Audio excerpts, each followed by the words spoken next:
प्रथम कथा हूँ उपमुख्यमंत्री प्रभाती परिड़ा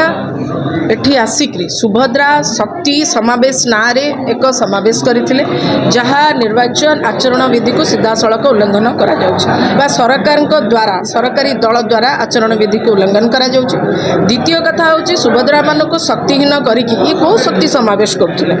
मूलतः जो एठिकार जो माने नुआपड़ावासी अच्छा जो छात्र छात्री माने पाउछंती वृत्ति तो सरकार नियम करिसेंती जे एससी एसटी छात्री माने जो माने 18,000 टंका पाउछंती वृत्ति से माननकु ए सुभद्रा योजना रो बाद देबे अर्थात नुआपड़ार पाखापाखि 20,000 छात्री एथु वंचित होबे तो बेटी बढ़िबे केमती पढ़िबे केमती। द्वितीय कथा होची एमानक पाखरे सुभद्रा योजना को चलेबा पई पैसा नाही बोले एमाने ऋण करिसेंती 10,000 कोटी टंका ऋण करिथिले